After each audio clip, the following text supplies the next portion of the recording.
Good morning. This is Mark Patterson, and I'm going to call the New York State Cemetery Board June meeting to order.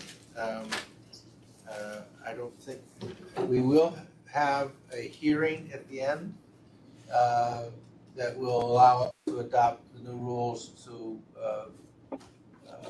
permit remote meetings when we meet those requirements. Right? So, Mark, we also have a matter that we need to consider very briefly in non-public session concerning pending litigation. okay. So we will go to a non-public session to discuss an issue.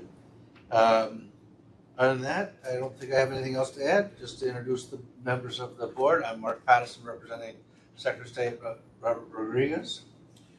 Tom Fuller from the Department of Health, representing Dr. Mary Bassett. And Jill Faber, representing Attorney General Letitia James. Great, we're all here and enjoying the summer weather. First on the board is minutes of previous meetings. Does anybody have any corrections or objections, suggestions for the minutes that were distributed with the board packet? No changes here. Having none, I'll make a motion to accept the minutes as distributed. Have a second? I'll second. All in favor? Aye. Aye. Aye.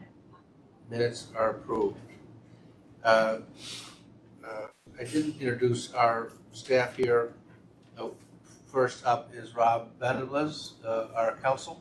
Do you have any reports to make on legislation or abandonment regulations? Good morning, Mark. Yes, there are. I circulated the legislation report. I would like to briefly cover 4 bills that passed the legislature, if that's all right. We have Assembly Bill 9977. This bill would add a new section 1518. During a state or county disaster emergency, crematories could choose to provide transportation assistance for those crematories that are inoperable or lack sufficient capacity in the disaster area. Names. There's A9326A. This bill would permit Nassau Cemetery Association to submit an application for a real property tax exemption to the Nassau County Assessor. There's A382, which would amend various sections of Article 15 to provide natural organic reduction. The bill largely copies and incorporates existing language for crematories. And A6724, the bill is entitled the Unmarked Burial Site Protection Act.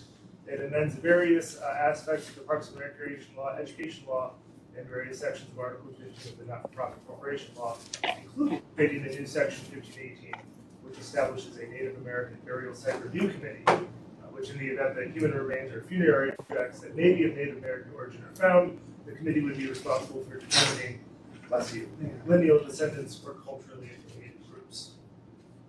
Those are the 4. Any questions from the board? No questions? No. Questions? Thank you. And abandonment regulations, council and the division continue to work through putting those into practice. My understanding is that next month is the first report from the division. Next month, report from the Division. Quarterly Pursuance, right. Okay. Any questions for Rob on his reports from the board? I have no questions, no. Thank you, Jill. Also with us and staff, our director, Louis Polchuk, assistant director, Alicia Young, and several other staff are here to answer questions. Louis, do you have a division report? I do. Speak up, please. You have a mask on. All right. On. So two things. Number one, staffing update. There's really no update. We we conducted interviews in Binghamton. We had 2 candidates we liked. One of them turned us down. We are working on trying to hire the second one. And that's not to say that person's our second choice. We had some ability to move positions around, and we're actually hoping to fill 2 positions in Binghamton, but that doesn't look like that's going to happen. In Buffalo, we actually have 3 strong candidates. We have, as of now, 2 positions there. We are just moving ahead now. We're trying to move ahead now with making recommendations to hire those people. We were We did not, our latest round of interviews did not produce any candidates who were rated higher in Albany, so, and the list is pretty much depleted, so we may be taking a break on that one. We also are waiting for HR to complete a recruitment for our vacant administrative position here in Albany. And we are trying to fill a temporary part-time position as well for an associate accountant when vacated. Essentially, it's a little more complicated than that, but essentially when vacated by Gus Ballard when he retired. That's the staffing update. The second thing is that our accountants came up with a credit to Vinny, Chris, and Carrie on this one. We came up with we're trying to develop a form for rate applications. We haven't got that done quite yet, but we've developed a template that we're essentially testing in beta, where anybody who calls us wants to do a rate increase, we're sending them this template so they can use it. We're going to slowly gather data to see whether this looks like it's helping people and helping us do their rate applications. Reminder, if the cemetery is seeking to increase its service charges, you do need our approval, and we have to see either that it's just a cost of living increase or that it's still reflects the reasonable cost of providing the services. So this is hopefully going to, in the long run, simplify things for us. If it works, in an ideal world, we would then shift to not only having a form, but having a form that would allow for online submission. But that's a ways down the road. Right now, we're just trying to figure out whether this fits as a form type thing. The only other thing I'll report, it's not on my list, but I'll mention it, is that Brendan Stanton and Cindy Craig attended, I think a couple other people attended, a local government conference with Southern Tier at Houghton College last week, and apparently we had a large and interested audience, got to meet a lot of people and answer a lot of questions, and that was a good thing. We're looking to set things up in the next 6 months to give public presentations, one somewhere in the North Country. This arose out of a meeting Mike Seelman had in Jefferson County, and somewhere around Oneonta. And we'll be hopefully firming up some dates on those soon. That's all I have. Great. Any questions for Louis on his report? I'll just add that the rate application and some other efforts are efforts that the division is making to thin out, streamline, lighten the application process. It's partly in response to staffing issues, but also just effort and efficiency. So that work continues on. Okay. We have 4 applications for the Vandalism Fund. Alicia, do you have a report? I have a report. I don't know if I need to read it. It was posted. Everybody had access to it. Did anybody have any questions regarding the vandalism report? Applications are coming in at a fairly steady pace. Okay. So barring any questions, thank you. Again, we have 4 applications for our Vandalism Fund. All are dangerous monument applications. We ready to proceed with that? So first is Broad Albion Union Rural in Fulton County, an application in the amount of $49,467.25. And did someone present that to us? That you, Lynn? Yeah, that's me. Yeah, so Broad Albion Union is a small cemetery in Fulton County. They've submitted an application for the restoration of 50 hazardous monuments in the cemetery. I visited the cemetery and I was able to confirm that all 50 were indeed leaning dangerously, and they attempted to contact lot owners directly, but the records are most of these are older monuments, so they don't have the records for mailing addresses for most of the all of these older monuments to, so they ran the legal ad as required. They have had no response to that. So I recommend approval for this for the amount of, total amount would be $49,497.25. That would include the cost of legal notice and film and development costs as well. It's spent for the photos for the application. Okay. Anybody have any questions about the application? Just a quick question, it's maybe too technical for what we're doing here. The difference between the two, I noticed the 17 are getting capped instead of new foundations. What's the difference there? What's that? Well, the capping is, a lot of the older monuments have loose field stone as a base instead of a poured foundation, so that they go in, instead of removing all of that, they would just put rebar within there and then pour a foundation over the existing stone and then level it out so that it creates a solid base, as opposed to pouring, taking it all out, setting a form and pouring a traditional foundation. Thank you. It's proven to be successful method of shoring up these monuments, particularly with this monument dealer. He's had great success in many cemeteries doing it this way. All right, thank you. Sure. Good question. Any other questions for on this application? If not, I'll make a motion to recommend approval of the Broad Alvin Union Rural Cemetery. So on the agenda, it said 49,467.25, it's 49,497.25. Yeah. Which one's which? The board order is correct. 497? Yep. So I'll make a motion to approve Broad Alvin Union Rural application for dangerous monuments in the amount of $449,497.25. Do I have a second? I'll second. Seconds. Any other discussion? All in favor? Aye. Aye. Application approved. Second application is Sharon Cemetery in Schoharie County in the amount of $57,000, $726.48. Is there someone That reporting was that? mine as well. Thank you. So Sharon Cemetery is another smaller cemetery over in Schoharie County. They applied for funds for the restoration of 31 monuments located in that cemetery. And the same with its preceding application. Most of these monuments are very old, and so they don't have any mailing addresses for the lot owners.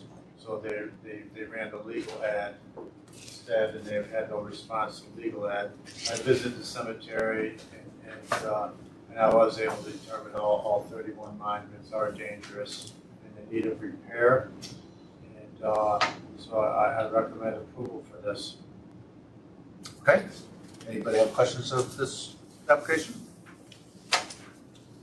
Hearing none, I'll make a motion to approve the application of Sharon Cemetery in Schoharie County for Vandalism Fund for dangerous monuments in the amount of $57,726.48. Do I have a second? I'll second. All in favor? Aye. Aye. Motion Aye. to application is approved. Third application is from East Palmyra Cemetery in Wayne County. Again, dangerous monument application in the amount of $50,635.30. Someone on the line to. Mike Seelman, that you? That's me. This is Mike Seelman. East Palmyra Cemetery is a small cemetery located in the town of Palmyra in Wayne County. They've requested funds for repair of 36 monuments in the cemetery. I went out, looked at those 36 monuments and determined that they appeared to pose a hazard and therefore were eligible. I requested that the cemetery research their records and see if they had addresses where they could contact the last known owners, and they did not have records for people in this section as far as last known owners or addresses. The newest of these monuments in questions was from the early 1900s. They also posted the legal notice once a week for 3 weeks and had no response from that. They got their two estimates for 42-inch foundations, and I've recommended approval in the amount of $50,635.30.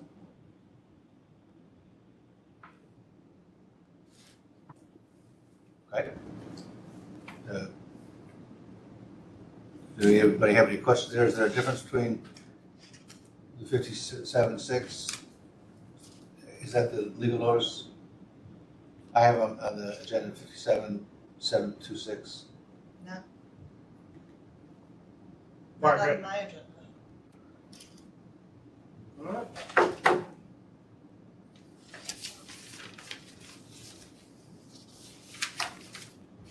Well, this is one that's online, so maybe it was earlier. Maybe. Okay, so the number is 50,000. Any other questions other than that? I'll just resolve. I have no questions. Mark, I just want to raise that. Oh, I'm sorry. I have skipped you twice. I would have said something, as I am now. Yeah. So on this, the 60-day notice is required under the statute in our regs, and 52 days of notice was provided by the Secretary for this application. Why, I couldn't say. Yeah. So has the 60-day period passed now? Yes, the last published notice was December 21st, 2021. And no objections were raised? No, that no one contacted the cemetery. Okay. Okay, so good. Thank you, Rob, and my apologies. Any other questions? No. I will make a motion to approve the application of East Palmyra Cemetery in Wayne in the amount of $50,635.30. Second. Second from Jill, thank you. All in favor? Aye. Aye. Aye. Okay. Application is approved. Last vandalism application is Evergreen Cemetery in Jefferson County in the amount of $5,776.08. Do we have a presentation? This is Mike Seelman again. Evergreen Cemetery is a very small cemetery in the town of Henderson, Jefferson County. And they submitted an application for repair of 11 monuments. I did go out and look at the monuments. Two of the monuments that they had requested, one of the actual contractor that submitted the low bid suggested that they were not in fact hazardous. I looked at them, and there could be an argument made either way, but the cemetery agreed that they did not appear to be hazardous.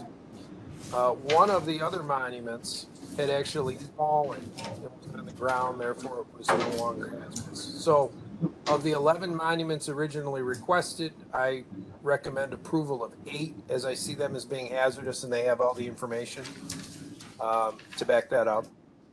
The cemetery researched their own records. They were not able to find contact information for the last known lot owners. In this instance, the newest of the monuments is dated 1926. The other monuments are actually quite a bit older than that. The cemetery ran their legal notice in the Watertown Times for the required 3 weeks, and they received no response. I've recommended approval in the amount of $5,776.08, and that represents the lower of the two bids, adjusted for the monuments that were not eligible, is $5,444, and the legal notice that costs $332.08. So again, that total is $5,776.08. Any questions for Mike? Go ahead. I'll make a motion to approve the application of Evergreen Cemetery in Jefferson County for vandalism funds, all dangerous monuments in the amount of $575,776.08, and all of these are subject to availability of funds. Rob, did you have anything else on this? No, thank you. Okay. I'll second. All in favor? Aye. Aye. Motion carries. We've approved $163,605 in vandalism funds. So, good work. Okay. Moving on to the major part of the agenda. We have quite a few things there. First, I think, is New Paltz Cemetery for columbarium funds. Brendan, do you want to do this one? Sure, this is Brendan Stanton, Disposition. We've got an application from New Paltz Rural Cemetery, the town of New Paltz, Ulster County, and their application is for the installation of 7 columbarium units. This is in conjunction with their previous application to establish the Ulster County Veterans Cemetery within their cemetery. It's going to be a total of 960 niches, 160 niche double-sided columbarium units, and 2 80 niche single-sided columbarium units. It will be completely funded by Ulster County, no cost to the Cemetery Association. These structures will be constructed on site from plans created by a local engineering firm. And as a result of my review of this application, I've recommended approval contingent on the Cemetery Association's agreement to forward any comments they receive regarding construction of these, and not to begin construction before the end of the comment period on July 15th of this year. Okay. Rob, do you have any comments on this application? 2, 3. Could we just talk about, and I know we've been over this before, but could we just talk about the estimate of the trust funds and current maintenance funds required to maintain and preserve the columbarium?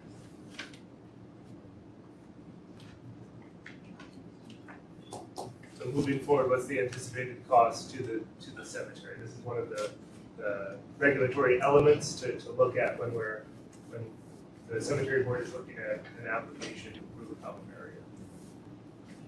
There was a permanent easement agreement in 2019 that the county is responsible for any ongoing repairs and maintenance in the veterans area. Okay. And then I saw a note in the accountant report, what's the projected disposition of the total estimated sales revenue? My understanding is this is going to be handled the normal way. Yes, I don't know if I'm understanding the question.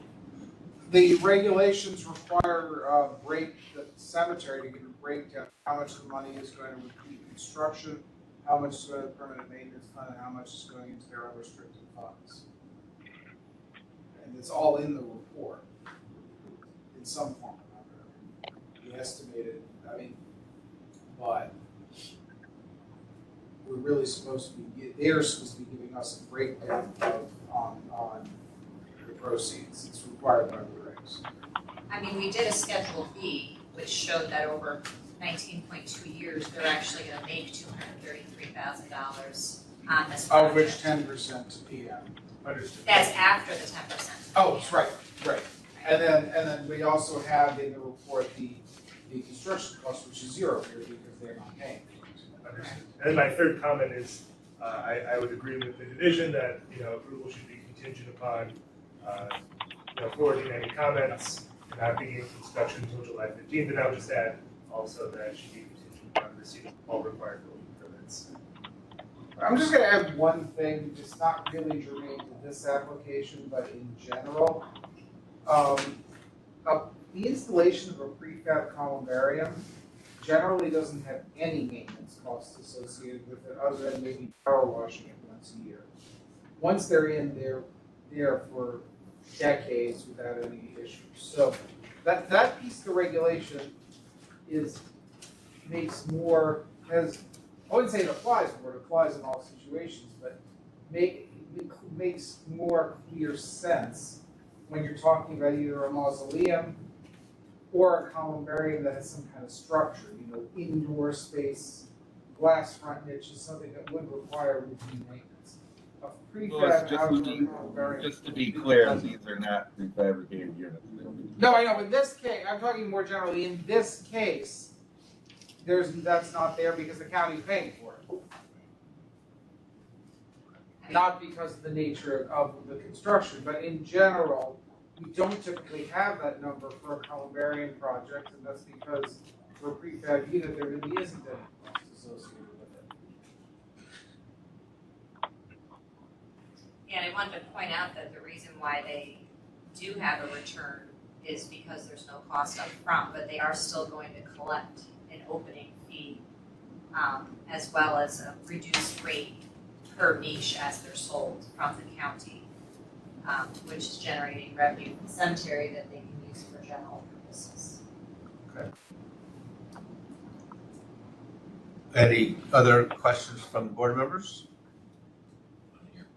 Okay, so I think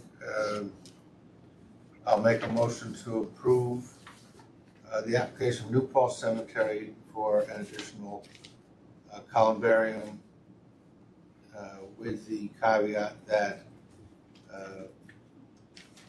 they get all required local building permits and that they wait the full time for the comment period before they start construction.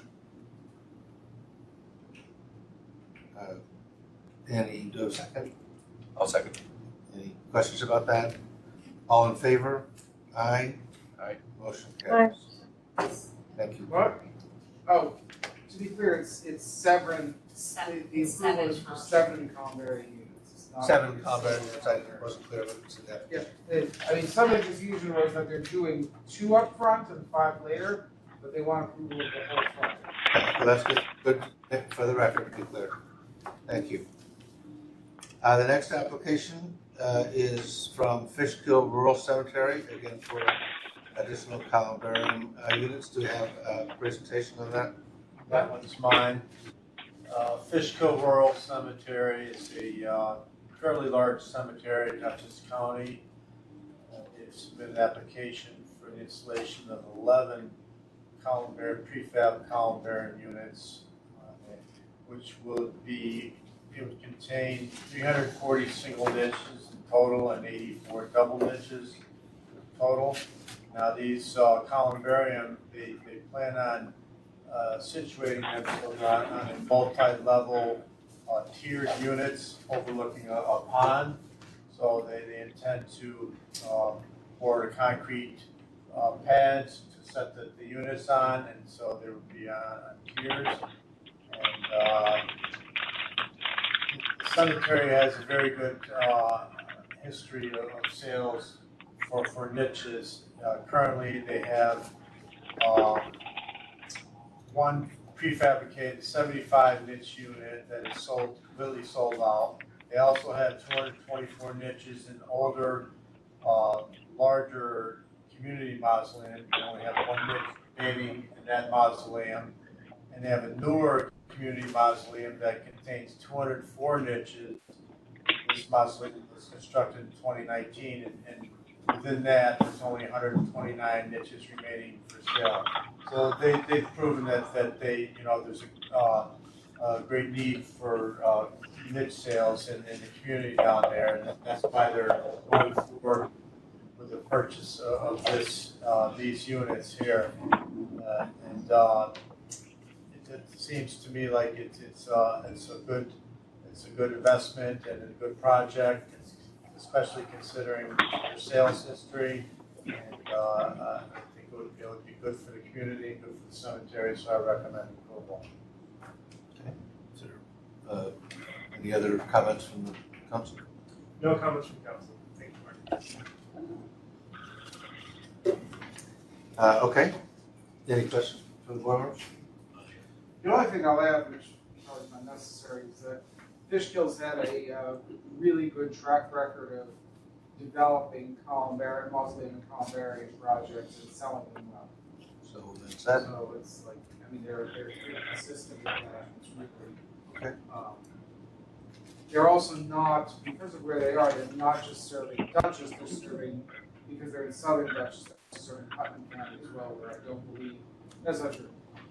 That piece of Putnam County does not have any mausoleum space. If you go farther south, you have Rose Hills that has. But the Fishkill Beacon area, there's no other cemetery that has that kind of indoor space. Okay. I'll make a motion to approve the application of Fishkill Rural Cemetery for 11 columbariums. So get it right this time? It's 11 then?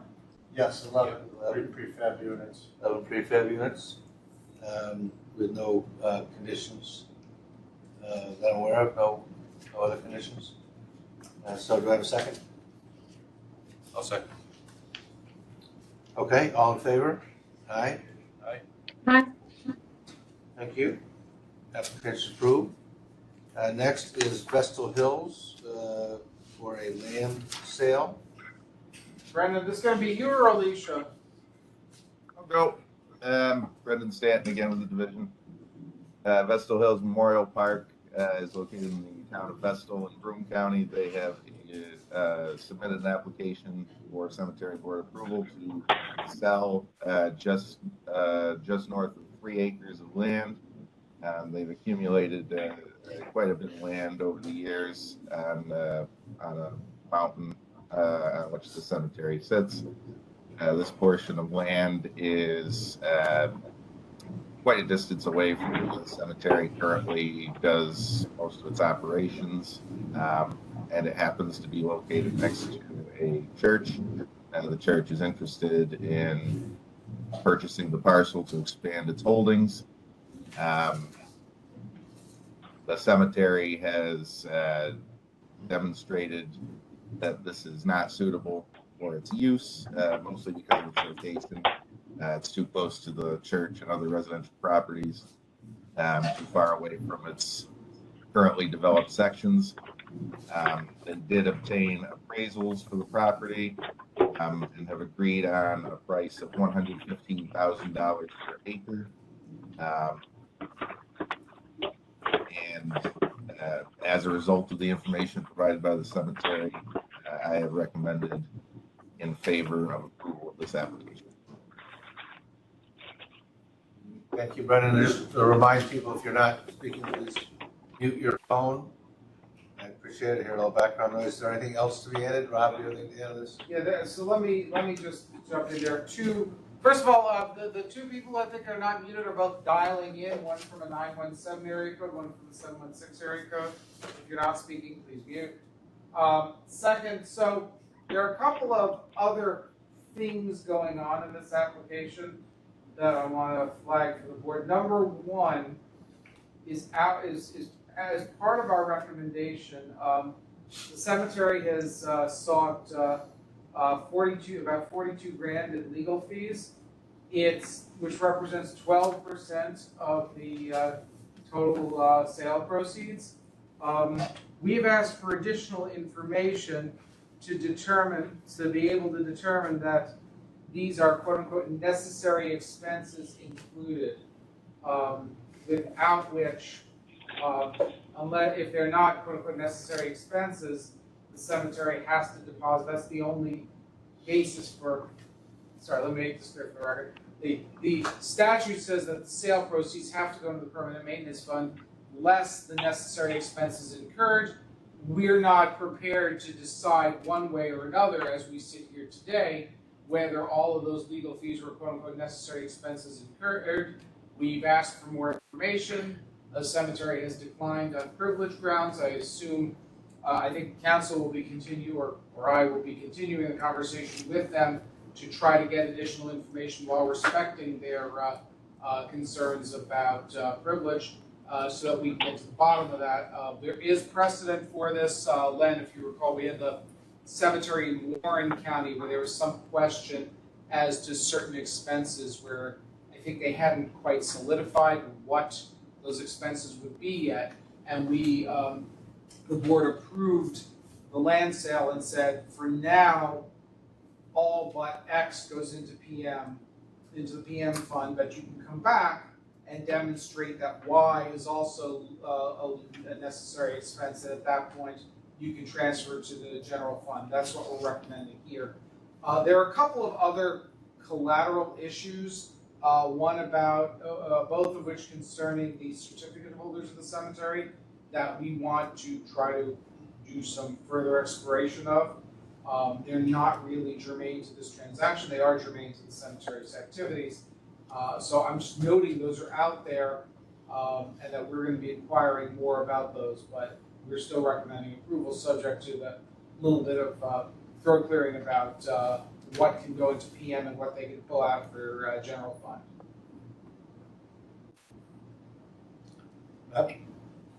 Thank you, Mark. I just want to clarify from the write-up, there's a mention of a 2005 agreement.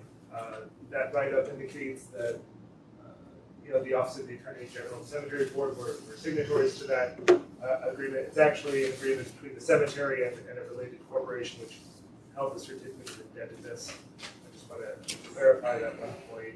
Clarifying that we were not a party. Correct. I believe that the Cemetery Board and OAG had some discussions with those entities, but we're not signatories to the final agreement.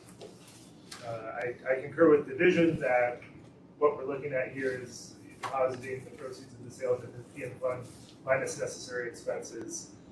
Page 26 of the packet has a statement of sale, and just real quickly, section 505 of the proposed contract for sale, it has closing costs. Page 42 indicates that the seller and buyer shall split the cost of the survey. The statement of sale only has a survey cost under the seller line of $2,500. I don't know if the statement of sale is incomplete as to what responsibilities are from the buyer. And in addition, 5.5 says that the seller shall pay 1/2 of the escrow agent's fees. My understanding is that one of the firms involved is also acting as escrow agent. I'm not sure from the statement of sale whether or not any fees associated with that component of work are actually split between the parties. And so I concur with the vision that we need additional information, including the issue that was identified. And just to be clear, just because we're saying they can't take the money off the top for necessary expenses yet, correct me if I'm wrong, Rob, that they're not going to have to go to court to get that money out of the permanent maintenance fund if we subsequently determine those are necessary expenses. That's something that we can do ourselves. I'm not sure I followed the question, by the way. Because once the money's in PM, generally money doesn't leave PM without a court order. Correct. But this is different because we're sort of punting on its characterization until we get further information. It may very well properly be characterized as being able to be put in the general fund. Maybe. I don't know if anyone from the cemetery is on today or any of the. I saw Bill Pastelis was on before. I don't know if anyone else is. Yes, I'm Kristen Luce. I'm legal counsel for Vestal Hills. Insofar as the legal fees, I think it was categorized that it's about $42,000. That's a little high on the statement of sale. You'll see that we have pretty close to $10,000 in expenses that were itemized for the board. Also, I do note there was a question regarding the survey. You'll notice on the top of that statement of sale, a credit was given in favor of the seller for the survey in total. So even though it shows as an expense, it is going to be paid by the buyer. Also, I would point out for the cemetery division that there were no realtors involved in this transaction. Typically in our area, a realtor commission would be in the neighborhood of 6%, which would be a little over $20,000. In light of that, it fell to legal counsel to put the contract together. We also had to get a survey, and agree as to the meets and bounds parcel as part of this transaction. So that also took some time. It also took additional legal counsel in getting permissions from the town of Vestal to ensure that we wouldn't need special subdivision approval for this transaction as well. On top of the necessary petition that you have in front of you, and the follow-up questions that the cemetery board had from Vestal Hills. So I know my client is willing to work with the cemetery board to give you whatever assurances to show that those legal fees are justified. But hopefully that addresses some preliminary concerns. Yeah, to be clear, we're not prepared now to say they're not necessary expenses.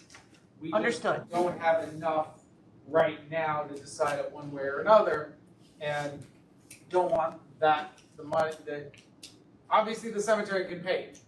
We just don't want them paid out of sale proceeds until we figure that out. If and when we figure out that using the sale proceeds for it was fine, then you'd be able to journal that over. Understood. I have a question. And maybe I'm getting ahead of myself, but while we have counsel on the phone, or on video, I thought I'd ask. Looking at what was submitted with the petition in terms of the summary of legal fees, it might be helpful in doing that inquiry as to what was necessary if there was a more specific, like a fees petition. I know you don't need to petition for the fees, but something more along those lines where it's really broken down a little more clearly rather than in a summary fashion. Yeah, I mean, I do know that my client does consider itemized billing and those journal entries to be privileged, and that's our position. I do know that they would be willing to redact some of that billing and provide that if that would help address the concerns. I mean, from my perspective, I think it would. I think it's difficult to make a determination. This is again my opinion. Well, obviously, but I do think breaking it down, even if there are necessary associated redactions, that would be helpful to me. Sure. If I could ask a follow-up question of counsel, I thank you, first of all, thank you for being here today. I do know that there's two firms and two sets of legal expenses associated with this proposed transaction. Would I be right in understanding that, Kristen, you were referring to the work done by Kaufman and Gerhardt, but Morgan, Lewis, and Bacchius, there are $19,000 in attorney's fees. Those would be for separate matters. Right. That legal fee was not generated by my firm, obviously. I do have knowledge that those legal fees definitely were part of this general transaction. There was a division of labor insofar as like the contract negotiation and different parts of the application that were required that was handled by Morgan, Lewis, Bacchius. I mean, of particular note to me is I saw that there was a draft petition to court in with the packet. And insofar as the statute was relatively recently amended to provide the cemetery board or Supreme Court could approve these kinds of sales, I would wonder, subject to further information, whether or not the work associated with drafting that petition to Supreme Court would be a necessary expense of this transaction as it's currently presented to the cemetery. Sure. I would submit it's probably the same information you needed, whether it was packaged a little bit differently, but I hear you. And is there someone else from the cemetery that would like to speak? I am from the cemetery, but there's nothing really I can add to the transaction. I can answer any questions, but just Kristen's doing a fine job. Thank you as well for being here. Yeah, again, the concern isn't so much with the transaction. We're all for that. We understand that. We understand there's a certain amount of urgency with the church wanting to close on getting the property, so we don't want this to hold up approval, which is why we're kind of doing this in 2 phases. Yes, thank you. And we appreciate it. Thank you. Yep. Any other questions from the board? Just one more, it's really more in the nature of a Yes. comment. And then I think I'm done. I also think, one concern is when there are, 2 firms involved and it's not clear, what the breakdown was, just would want to be sure that there wasn't any overlap, that there wasn't, one firm did something that another firm then, picking up representation had to do over. Just those are some things that would be helpful to clarify as well. Okay. Thank you, Joe. So, if you'll help me, Rob or Louis, I'll make a motion to approve the land sale, Vestal Hills from Vestal Hills, with the caveat that we are still looking for additional information around the legal fees associated with the sale as to determining whether they're necessary expenses, and those things will be determined at a later date. Is there anything else I need to? One, Rob,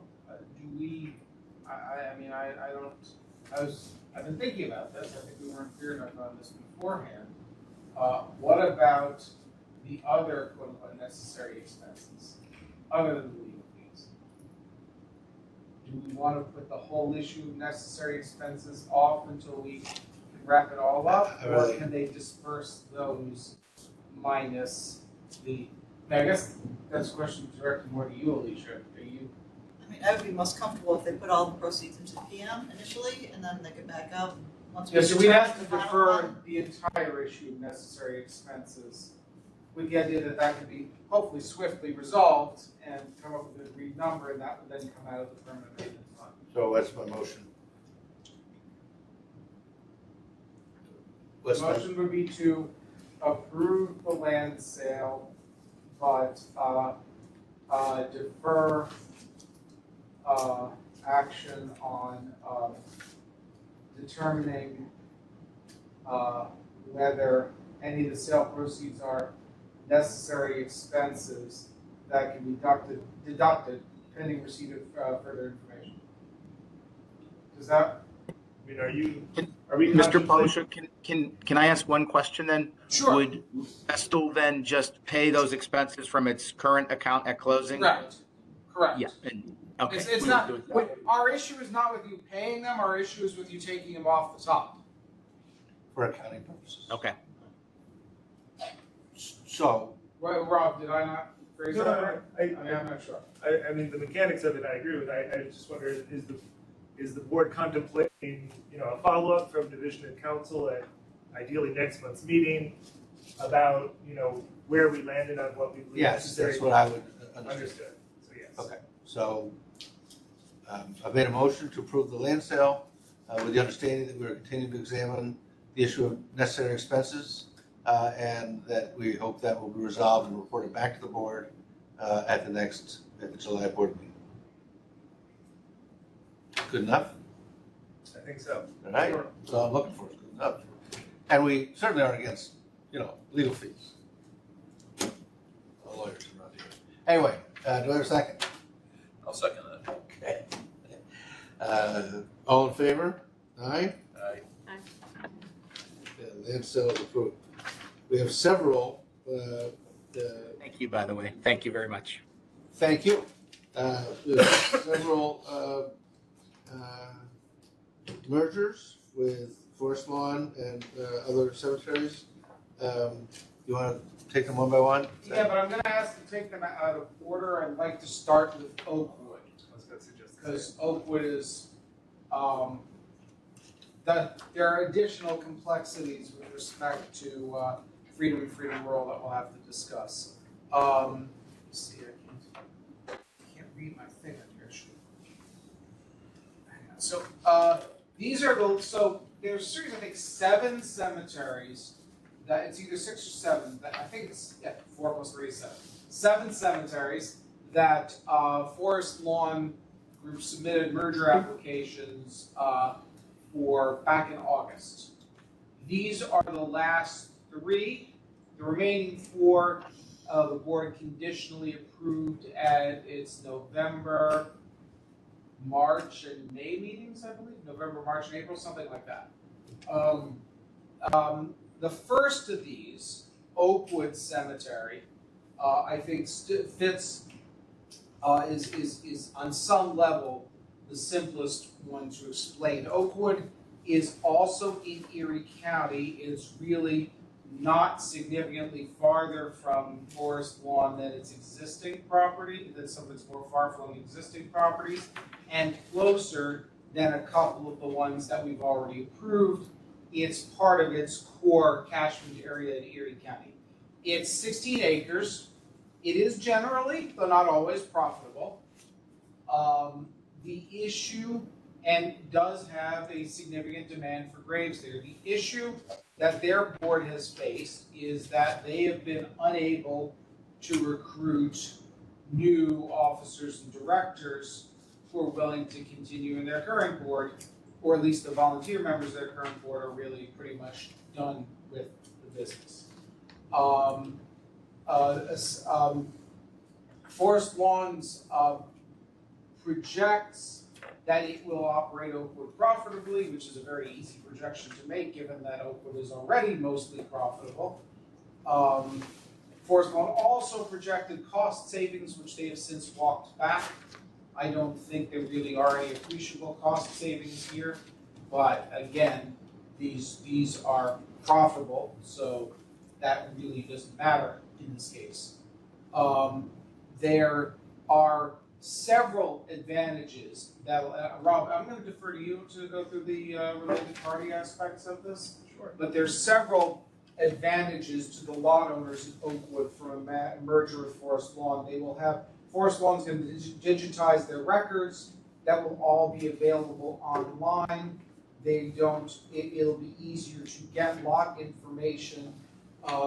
And certain aspects of overhead are going to be at least simplified. They're going to have centralized accounting, centralized legal services, sort of the basic, that kind of stuff.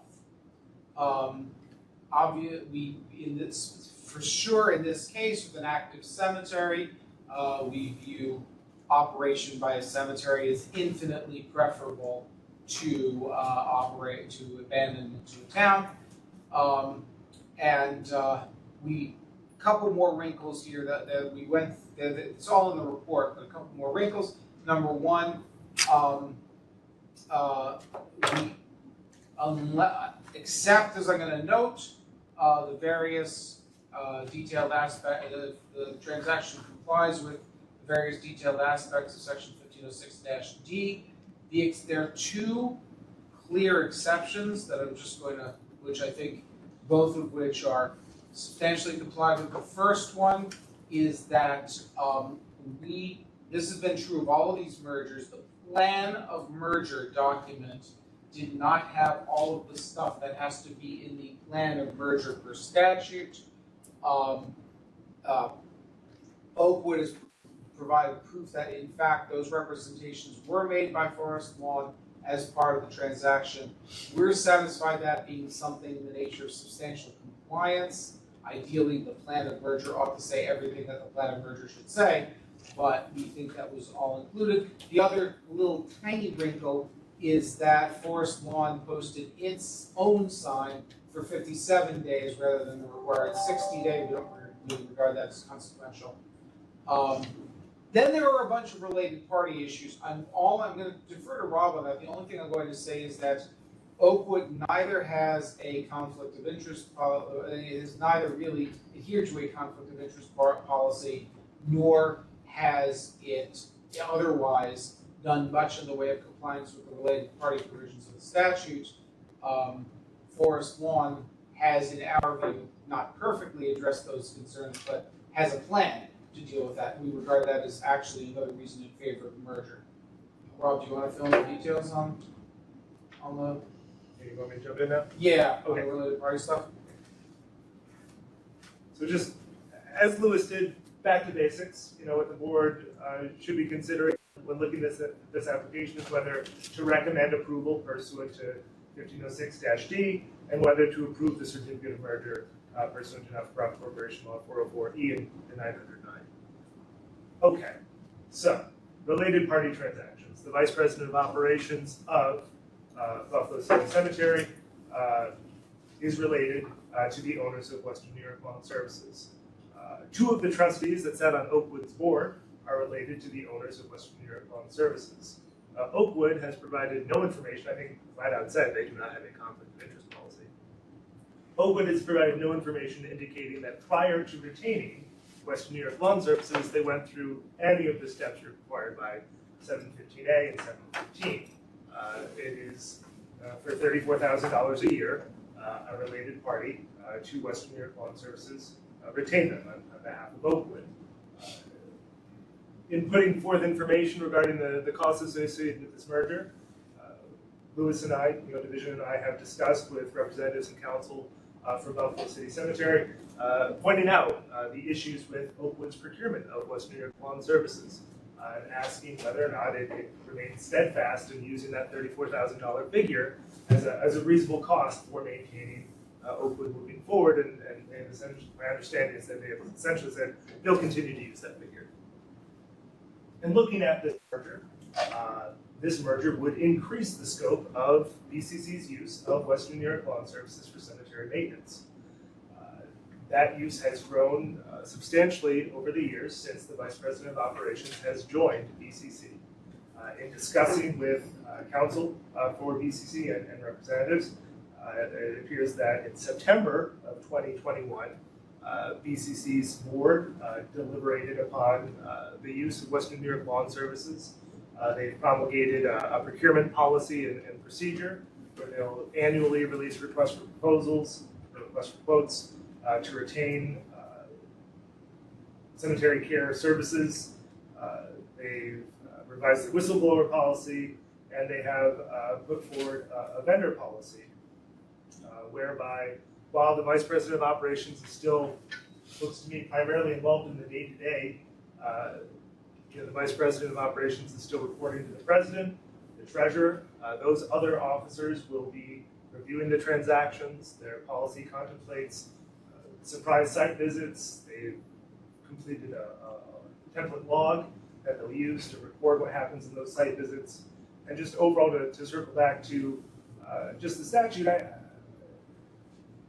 the board's consideration of these circumstances is entirely appropriate under 1501, the General Policy Declaration, under Article 15, to ensure the proper maintenance and preservation of public burial grounds, and the first three factors that a cemetery has to prove to the board when looking at a non-contiguous merger, plan of merger, consolidation is economically feasible and financially responsible, does not harm the interests of each cemetery corporation and lot owners, and the surviving cemetery will have the resources, ability, and commitment to ensure that all the constituent cemeteries are properly operated and maintained. So I'm happy to talk further, but I wanted to highlight the concerns, the steps that we've gone through in meeting with BCC. I'll end by saying that while Division and I have worked with representatives from BCC to enhance their policies, we are in no position to make a determination as to whether or not those internal controls are sufficient or satisfactory to prevent fraud, waste, and abuse. I mean, and the only thing I'll add to that is, regardless of what the board does with this application, we're going to have Forest Lawn has over $400,000, is paying a related party over $400,000 a year for services. Now, that may be I'll also note that I often say this, in many cases, related party transactions are the best deal they can get, because far more often than not, and I'm not saying this about this case, I'm saying this in general, far more often than not, a related party is more likely to be giving a favor to the entity than taking advantage of it. That said, there are policies and there are practice, there are statutory requirements that have to be followed, and we anticipate, again, completely independent of the merger, we're going to have to be following up to ensure, to the extent possible, compliance with those provisions. We'll be doing some check-ins financially to see what's going on. So I don't see these as reasons not to approve the merger, but there's been a lot of discussion about this, and we thought we should be able to make clear to the board that, you know, there is plenty of stuff in place. The satisfactoriness of that will probably only come with experience and checking up.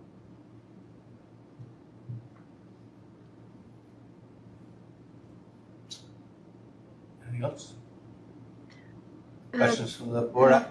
Yeah, just a general question. I didn't see it mentioned, maybe I missed it.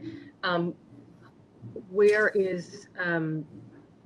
where's the petitioner in terms of OAG approval is required here, right? For the merger? They haven't come to you yet. I don't know. I don't know. I'm just asking if. No, they haven't come to you yet. Okay. That was a statement. Well, many of these applications were started a while ago before the law changed and all that. I'm glad to see that Buffalo Cemetery is continuing to improve their compliance with the plan of merger, catching up on that. I'm not sure that's exactly the right way to phrase it, but it's better. I'm glad to see that they have improved their policies around related party transactions and detailed their internal controls around that. As Rob says, we're not here to determine that they're perfect. We're here to say that they have those policies in place. But I don't think it's the right analogy, Louis, that it's like when the board member's got a brother who's mowing the lawn and it's basically a favor. It's a big corporation. They're not doing anybody any favors. They're in business. And I'm troubled by Oakwood's inability to demonstrate that they follow policies. That the only thing I can say about it is it's better now with the merger than it is without. But that is disturbing to me. And I'm going to say sort of out loud that I'm going to continue to look at the way in which this related party, this company, and their clients work to make sure they're compliant with our policies. So, that said, I'll make a motion to approve the merger. Well, I actually have just to pick up on something that you're saying, Mark. Again, I'm not clear, and maybe Rob, you can answer this.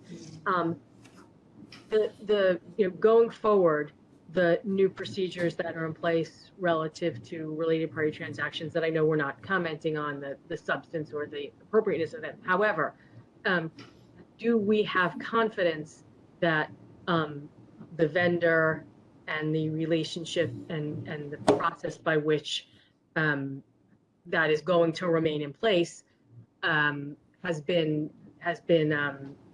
vetted pursuant to those policies? I guess, or are we only talking about those going forward, and it sounds like we still have concerns about that expense because we don't know that those new procedures were applicable. Is that correct? Correct. So, not to get too wonky on the topic of internal controls, but when you're talking about internal controls, everyone's going to tell you they're only as good as the people operating them.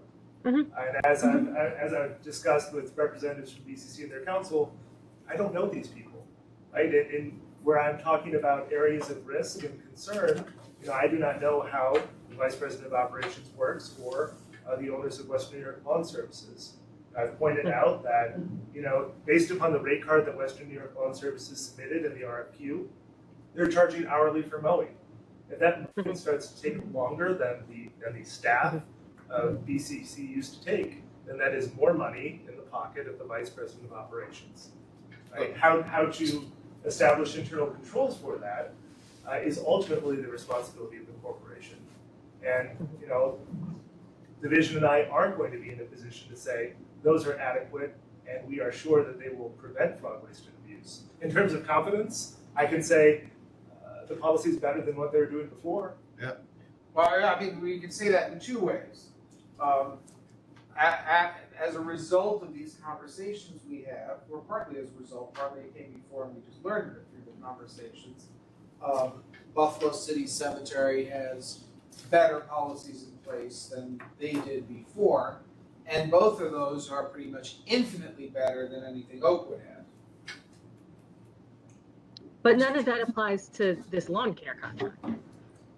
So Rob, correct me if I'm wrong, to the completion of the existing season, that's correct.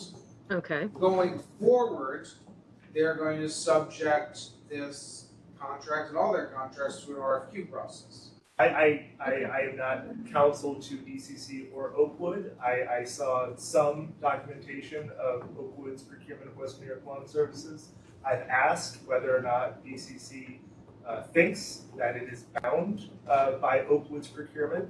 I haven't received any indication beyond they will follow their annual RFQ policy. So I don't know whether or not. Go ahead, Jill. Sorry. No, I'm thinking and moving out loud, but I shouldn't be because you're talking. Go ahead. So I'm uncertain whether or not BCC upon merging is bound by the agreement that Oakwood had with Western New York Lawn Services. Yeah, I think that's important. I think that an approval should consider that. I think in approving that, we should have clarification on that. I think that's important going forward to know that if there's a concern that contract is in any way not subject to any internal controls relative to the funds that are and the related party transaction. I think we would want our approval to somehow be conditioned on getting that information, or I will defer to others about how we want to address it. Maybe we need to table it, but I think that if there is any concern that you haven't gotten what you requested in terms of clarification from council for the organization, we should get that. We had counsel for the cemetery on before. I don't see her here now. Ask us, anybody? Hi, I'm Patricia Sanderson. I'm counsel to Oh, you are the here. cemetery. Great. And I'm happy to comment on this. So, in terms of Buffalo City Cemetery's obligations from a related party transaction perspective, absolutely, in September of 2021, this came in front of the Board of Trustees as a related party transaction. It was dealt with in a very conservative way as a related party transaction, which is to say, the board reviewed it under the related party transaction rules, decided to review it as if it were a substantial financial interest to Western New York Lawn Service, and approved it with all of these things in mind. And all of that to say, as a related party transaction with substantial financial interest, that is why we undertook the obligation to seek out alternative transactions, right? And to be sure that this really was fair, reasonable, in the best interests of Buffalo City Cemetery as an outside vendor, for use of an outside vendor. So that is well documented. That is something the Board of Trustees did from our perspective, from Buffalo City Cemetery as it existed with its relationship with Western New York Lawn Services. As to what will happen post-merger, certainly we've been working with both Louis and Robert extensively to address not only our statutory obligations, but even giving comfort way above, I'd say, our statutory obligations to give comfort that there's a proper oversight where the rubber hits the road, that any use of this Western New York Lawn Service as an outside vendor will continue to be fair and reasonable in the best interests of the cemetery and its assets. At a minimum, that would include doing an RFQ on an annual basis and more often if necessary. So if post-merger, this, any sort of assumed contract gives rise to another obligation to look at that, then certainly we would do that, with the circumstances in mind. I hope that's helpful. That is very helpful. Just one last question. So in terms of looking at the transaction in the best interests and the cost, were other bids and proposals sought?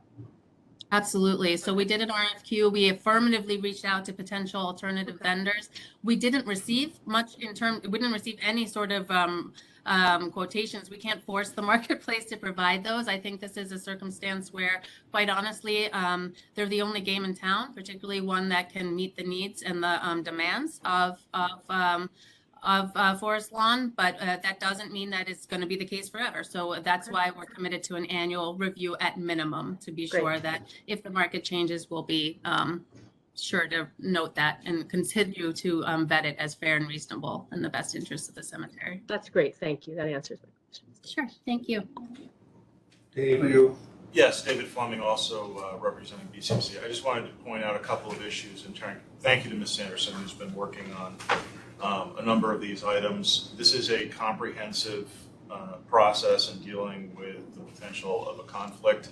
I would like to point out for the board that the individual involved is not a voting member of the board. Reports to two officers of the board, and Mr. Polishuk did a very good job of outlining all of the procedures that have been put in place by BCC and how in addressing the potential of a conflict. A couple of items that were discussed that I would like to provide some clarity for the board. As you can see from the documents that were submitted as part of the application, this is not an hourly bid process. This is a rate sheet. So the cemetery receives a rate, cutting the lawn X number of dollars, grave digging X number of dollars. That is a much more practical management tool for BCC. As they do operations, they can really control costs and understand where they are going as part of their application or their operations at the cemetery, which those budgets are set by the board and administered by the management, as is typical. The issues related to Oakwood obviously are not BCC's issues, and our hope is that those are resolved, and we think that the policies we put in place are effective for BCC. And also the cost was brought up for Oakwood's operations. And the BCC did provide information to the division that they view that cost as a conservative figure when they did their budget. So if the cost is $30,000 or $40,000 that they're currently paying, the conservative estimate for BCC, whether or not this transaction makes sense for them, is to leave that number in and not suggest that it's going to cost them $20,000. Again, the services provided are on a rate sheet. So they've taken a conservative approach in their budgeting and their review of the potential benefit to the BCC members. And I think overall, the transaction is in the best interest of both parties. I'd just like to draw the board's attention to part 3 of the application, page 108. That is the rate sheet from Western New York Lawn Services. There are 5 services from Western New York Lawn Services that are based on a per hour basis. They are not fixed costs. They are being charged. I have not seen a rate sheet that Western New York Lawn Services submitted to Oakwood in any similar fashion to what was submitted to BCC.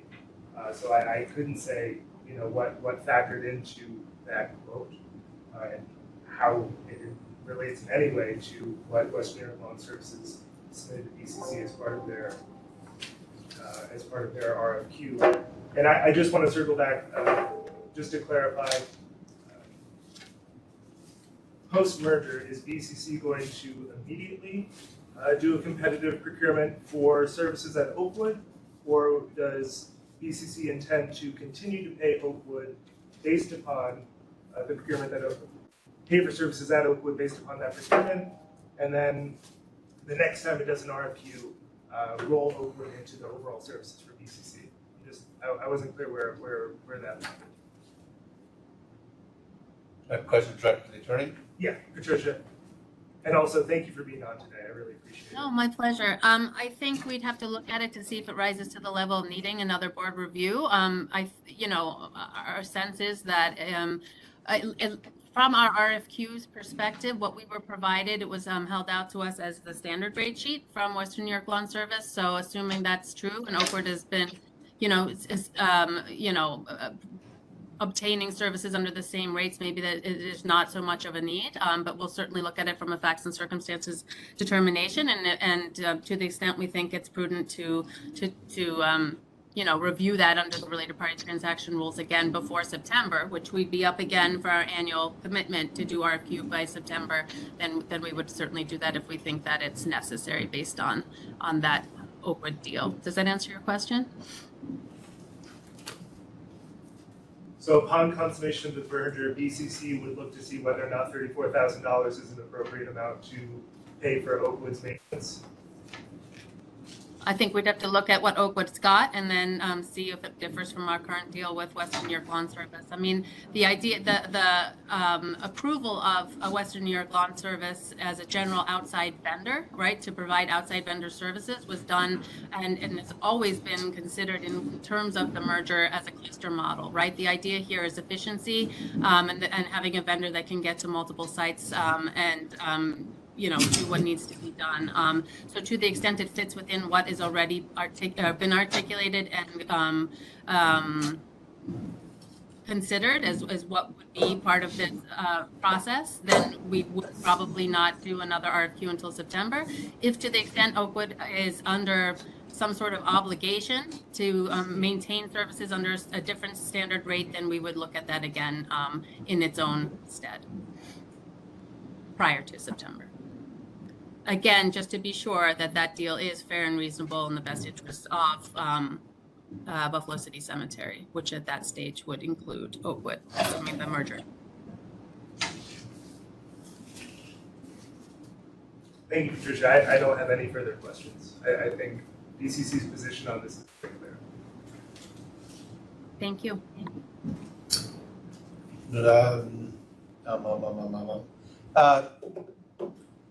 Again, there are issues, I think there are issues with Oakwood because the Oakwood Board trustees are also related to the party, right? Yes.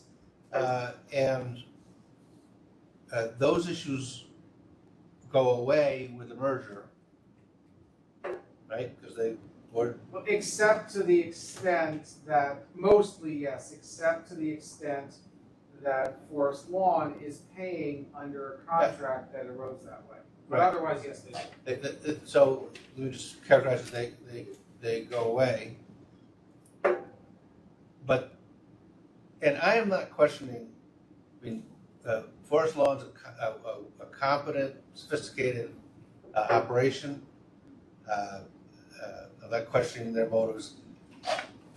This is, to my mind, exactly why you have to pay attention to related party issues for both actual and appearance of conflict. And I'm less confident because of the way Oakwood behaved with not going through that process and hiring a firm that is not, the vice president is not technically associated with that, but is by appearance benefiting from it. So again, I'm saying this out loud. We're not the final word on this, right? Our approval has got to go to other. I guess that brings us to, if you are going to make a motion to recommend approval, that brings us to the conditions of that motion, which would be conditioned on receiving all other required approvals, which would be AG and/or court, plus, because they're both in Erie County, the Erie County legislature. So yes, we're not the final word. At most, we're just doing two things here. One is we're recommending approval subject to the AG weighing in. And the AG very well may have something to say about this. They do this kind of stuff. I'm not punting. I want my comments to be for the record, that I am, urging that that any efforts to to assure oversight bodies, us and others, that they are rigorous about related party transactions, do not have a blind spot because of their association with their employee. Again, I think on the whole, I think this is the right thing to do. And I'm not implying malfeasance, but I am urging, putting on the record that there's enough behavior there that should be examined. For example, I would rebid that. I would put out an RFP if I were them upon the completion of the merger. So again, I don't know what that does. I would still say I would put a motion to recommend what's our words? Recommend approval of the merger. Recommend approval of the merger. And approve the certificate of merger as to form. And approve the certificate of merger as form. Subject to the Erie County Legislature, the Office of the Attorney General, and/or Supreme Court approving the merger. With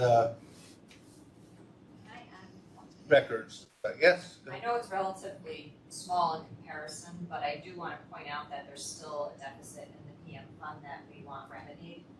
And Forest Lawn had agreed to Right. make good on that small deficit. Right. Right. Due to a long history of Oakwood not making its required deposits to the permanent maintenance fund or holding their repayment plan true, there is a deficit there. Yeah, sorry, so colleagues put out to me that your recommendation, ones, we recommend the approval of the form of the unsigned certificate of merger, recommend the approval of mergers, both subject to subsequent receipt of all other required approvals, Attorney General, Supreme Court, Erie County Legislature, and payment of the outstanding PM deficit using general funds. As our, and I just, again, I don't know if it's part of the motion, but my comments, I want my comments to be on the record as some level of concern about making sure that they take seriously the related party issues. I don't know if anybody else has a different view. Jill?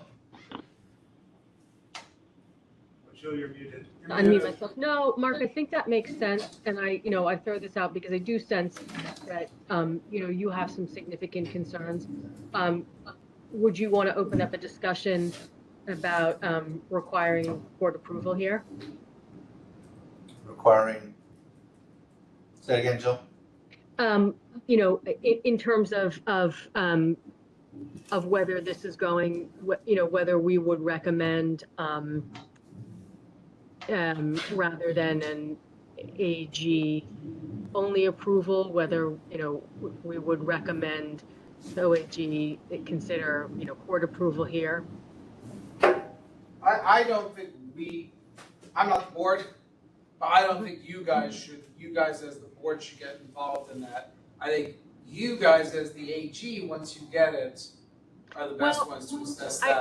I think you're right, but I also think, and I don't know if this is what you meant, Mark, when you used the word punt, and I'm not saying that anyone's doing that, but I do think that as the agency who has, the primary expertise and knowledge in terms of analyzing the factors, I think that we do have, there is a responsibility to provide that information to other agencies who are also who also need to. I mean, we can put.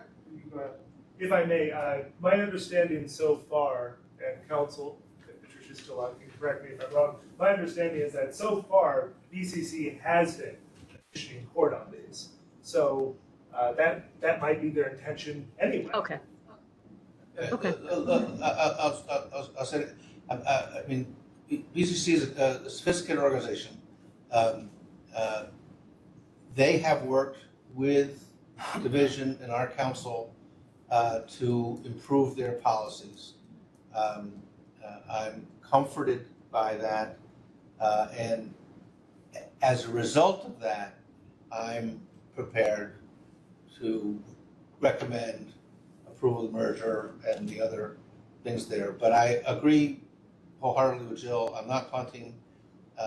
We certainly, as part of the record, bring those concerns to the other approving agencies for their consideration. So, again,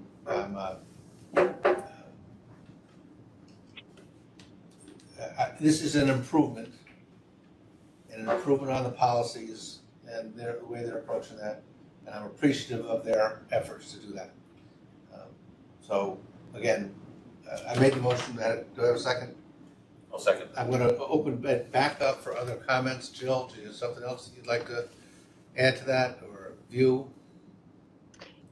No, I think the way you laid that out makes sense. Any questions from either Oakwood or Forest Lawn? Final comments? No? Very wise. Never say something unless you know what the answer's going to be. All right. So we have second. All in favor? Aye. Aye. Motion carries. So the next two I'm going to recommend we take together, Freedom and Freedom Rural, and I'm going to just highlight the major differences between these and Oakwood and the additional issue that we have with these, which is much more of a technical legal issue than it is. It's a different kind of issue. Doesn't mean it's not an issue. So the things that are different about these. Number one, they're in Cattaraugus County. So they represent Forest Lawn getting a bit, not dramatically, but a bit farther afield from its core territory as compared to all the previous mergers we've had so far. Second, neither of these cemeteries are particularly active. Third, Freedom doesn't have much by way of money, also doesn't have much by way of expenses. Freedom Rural has even less by way of expenses, but has a rather large special trust, the terms of which allow the funds to be used, that are reported to. I didn't read the trust instrument myself, but it's reported that the terms of that special trust allow the funds to be used for general cemetery maintenance once the graves for which it was created are maintained. So there is precisely zero financial downside to anyone in taking over Freedom Rural because of this big pile of money. There's next to no upside or downside for Freedom because there's not much money there, not much expenses there, not much income there. The other thing I will highlight before I get to the special issue here is that Freedom Rural does no business with Western New York Cemetery Services. So there's no issue there. Freedom has somebody else doing its maintenance, but has Western New York Cemetery Services doing the grave openings. Freedom does not appear to have any conflict of interest policy whatsoever, and does not appear to have gone through any process in selecting. Sorry, I take that back. Freedom Rural does use Western New York for maintenance, but there is no one from the family. There's no related party. There's no related party issue. Freedom has a related, uses them not for mowing, just for openings. So there's no related But party there issue. is a related party there because the sister-in-law / aunt of the owners of Western New York is also on the board of Freedom. Again, it's a much more limited thing because all they're doing is interments. I don't believe there's a contract, there's just a number that they gave. And there's no conflict of interest policy, there's no apparent compliance with the statute. It's less of a concern because all they're doing is openings, which tends to be, you know, a more or less a clear cost for the service. That's all I wanted to say about those particular transactions. We have a wrinkle with each of them with respect to the notices given. I'll take Freedom first because this one's simpler. Freedom has over 500 lot owners, so but for the special provision of the statute, they could publish notice. They did publish notice. We actually, my apologies, the packet had the wrong notice in it. I didn't catch this, but I have since got, it has the Freedom Rural notice in it, published notice, but we have in fact gotten the notice that Freedom published. Freedom also, in addition to publishing notice, because the statute generally requires notice not be, for these kinds of meetings, not be solely by publication, they did a mailing. They did not do a mailing to all of their lot owners. They report that they have 29 lot owners for whom they have addresses. They sent a mailing to those lot owners. They've given us proof of that mailing.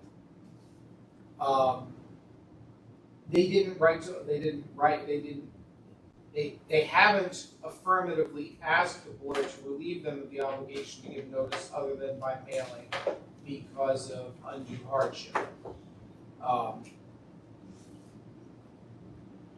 Rob, do you want to jump in here at this point? I mean, I was going to say what I think of all this, but I guess you can say what you think of it. What I think of all this is, I think that from what information you've given, and not having actually gone there and read their lot cards myself, or nobody from the division having done that, we think that this represents at least substantial compliance with the statute. They published the notice, they made an effort to mail to the people they had addresses to.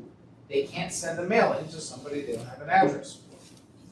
So for this one, do we think, as a matter of policy, the mailing ought to be good enough if the law can be read as permitting it? How about I talk about it? That's what I wanted you to talk about. Well, let's talk about this one first, then we'll talk about Freedom Rural, which is got another wrinkle. Okay, I am sorry, you are hearing a lot from council today. So just, again, to circle back, the board will be considering two things. Recommending approval of the merger pursuant to 1506-D and approving the certificate of merger as performed pursuant to 404E and 909. This merger has the same issues that we have identified with each of the other issues. The plan of merger does not have the membership included in the number. The plan of merger does not include the elements required by 1506-D. There's a letter from the cemetery indicating that they deliberated upon those elements. ECC did not give the full 60-day notice to their members prior to having the lot owners meeting. Okay, so notice that the meeting was mailed to 29 members. 1506, let me back up. Let me back up to the certificate of merger. So there are two certificates of merger in the initial packet I reviewed, and then there has been a third submitted. Which I did not send to the board because we got it pretty late yesterday. Can we circulate that to the board? We can. Okay.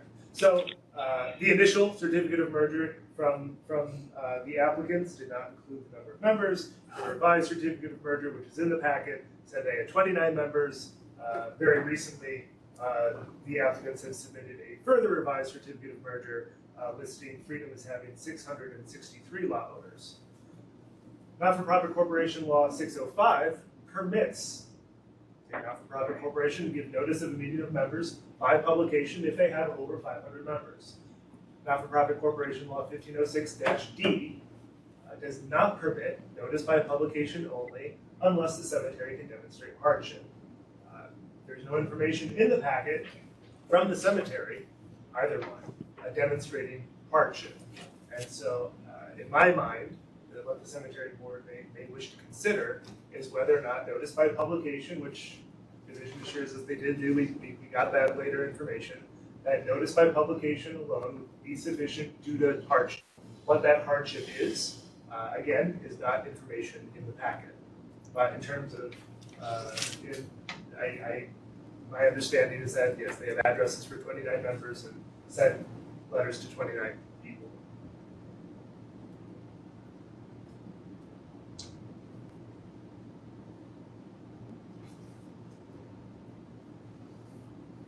I'm sorry, I was pausing to see if there are any questions Yeah. or if the board wishes to. I don't know whether, Louis, you want to do something with this or go to the other one? I mean, you said to take them together. Okay, so the other wrinkle, you might as well go to Freedom Rural now. Here's the certificate, by the way, I can circulate that. The Freedom Rural, has fewer than 500 lot owners. It might be the only regulated cemetery in New York State that has fewer than 500 lot owners. It's tiny. Freedom Rural did not mail notice, and this is a mistake in my report. Freedom Rural, because we had a report on all the mailings that came in one thing, I missed the fact that Freedom Rural did not actually mail anything to anyone. They only published notice. A problem with that is they have fewer than 500 lot owners. So the statute doesn't actually allow them to do notice by publication. On the other hand, they report that they have no address records whatsoever for their members, which would, to say the least, make it complicated to provide notice by mail, which is the ordinary other method of giving notice. There could conceivably be other things. Email, facsimile, in person. Right, but they don't have email addresses or fax numbers for people either, and if they don't have addresses for them, it would be hard for them to find them in person.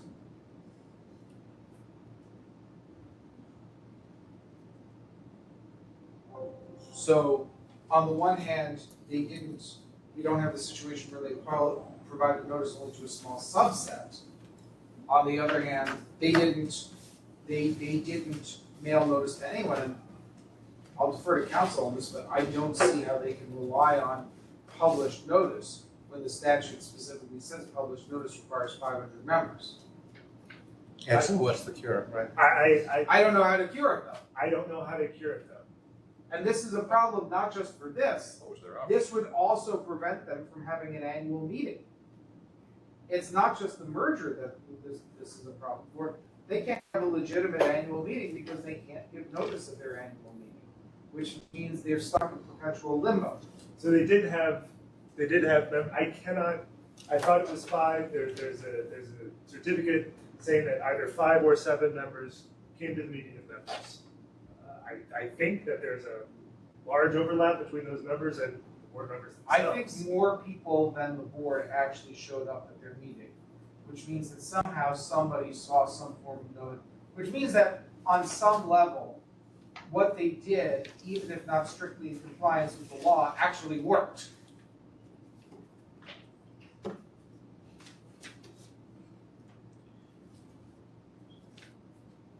I mean, the bottom line is if the board can approve this, we think these two are better off in Forest Lawn's hands than abandoned to the town of Freedom, as a matter of policy. And the other thing is the two logically go together. You wouldn't, I mean, you could conceivably have them take over Freedom but not Freedom Rural. The other way would make less than 0 sense because Freedom Rural is tiny and surrounded on, I think, 3 sides by Freedom. So you're not going to, you wouldn't take Freedom Rural but not Freedom. Would Forest Lawn still proceed if they could take Freedom but not Freedom Rural? I don't know, but that wouldn't be totally irrational. I don't see a cure, so. But if we say no, they still have the same problem. Yeah, I get it. I'm not sure Mr. Chairman. I'm not sure I know how to proceed particularly, but I mean, I guess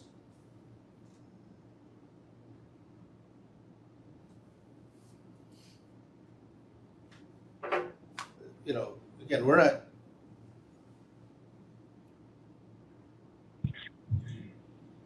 Forest Lawn is offering, is not doing anybody any favors. They're proposing a business model which they think works for them and works for the cemeteries that are in unsustainable positions. And on our part, we agree that that's a potential benefit to the overall industry, but also I think the expectation is that we get a higher level of accountability because they're a more sophisticated organization. I don't quite know what to do about the fact that they don't have 500. They didn't, there's no real way for us to approve that, and I'm not all that happy with ignoring it. Again, maybe they've got to do some sort of is the court a cure? Yeah, Joe, I was gonna ask that, is that, we often, in totally unrelated contexts, like for example, if there's a dispute about memorialization between two people with equal right, or if one of the people can't be found for some reason, we always tell people, if you go to court and you get a court order, the cemetery can act pursuant to a lawful court order, and they're protected. I don't know, the statute was not designed, the membership piece of the not-for-profit corporation law was designed with the idea that membership-type not-for-profits would be in touch with and update their membership records on a regular basis. The model is religious corporations are different, but think of a church or synagogue where you pay dues and you stay, and that's how they get their membership list. But if you don't pay dues for a certain amount of time, you're stricken off the membership list. That just doesn't work in cemeteries, where cemeteries have members with whom they've lost contact. And this is a manifestation of that. Jill, you're muted. You're raising a couple of important issues, and I don't know that they can be resolved as we sit here today. I think one of them is, there are some legislative, possibility of a legislative fix. And also, you raise, court involvement, court interpretation of whether there's compliance based on, the statute and what's being submitted. I think that's imperfect. I do think this is a much larger conversation because this is of legislative, the legislation, being considered in, this new context, right? How is it going to apply? So I don't know that there's an approval. I don't know that either of those can be built into this specific approval process for the petition that's before us. So I don't know that adds very much. But if you're asking, is court approval helpful here in the context that a court would potentially reconcile the petition and whether the requirements are met with the statutory language? Sure. I don't think that ultimately resolves this, and I think it will recur. The issue of cemeteries not having updated membership information is a bigger issue, and it's not just relevant to this one. Right. I think that's what This is a little bit unique because this might be the only cemetery in the state that has fewer than 500 members. Really? There are very, very few that are that time. I can't believe That might be what? I'm sorry, I didn't hear that, Louis. There are at most a handful of cemeteries that have fewer than 500 burials. That'd be regulated. Okay. Can the two cemeteries merge first? You have the same problem. Oh, why? Because they're contiguous? Yeah. Somebody would have to pay for that. Mr. Chairman. If they're surrounded by three sides, if they were one cemetery, then you'd They solve would the have problem. more than 500 members, correct? So the issue is in 1506-D, the issue is 605. But that would solve 605. They would still need. Oh, you're right. No, it doesn't work because 605 applies even though they're contiguous. Dave, you have any current ideas? You were looking to talk about. Yeah, Mr. Chairman, you mind? Give it a shot. If there's anybody else on the line too, we can. But yeah, Dick, I'm just gonna ask you to speak up because you're back there and on the All recording. right, so you're David very- Fleming, representing BCC in this transaction. I would say that, so just as, if I could clarify a few points that that were discussed and were ably described. The issue is not uncommon with most cemeteries. As an example, I just, actually on my way in this morning, I just pulled one of the deeds from one of the cemeteries that I operate. And it's a great deed that just says the cemetery confers to William Devitt. There's no address, there's no contact information, and that's fairly common. So we have a recent burials, and one of the cemeteries, I think Mr. Vandalism talked about yesterday, maybe 15 years ago, there was the last burial. So the cemetery proceeded to provide notice to all the members that they had any contact information for. They published the notice in the paper 3 consecutive weeks. They provided notice at the cemetery. They provided through posting as both cemeteries as well as on the Forest Lawn website. And an example of how that was effective is that there were, and there was a Division of Cemeteries representative at both meetings, that there were lot owners in attendance who voted on the project, or on the proposed merger. And I understand the underlying issues here and the concerns associated with that, but the situation we are also facing is the legislature is giving us a tool to prevent abandonment of these cemeteries. These cemeteries have said that they're pretty much done, and that they need assistance. And obviously the preference is that they would be operated by cemeteries and not by the municipalities.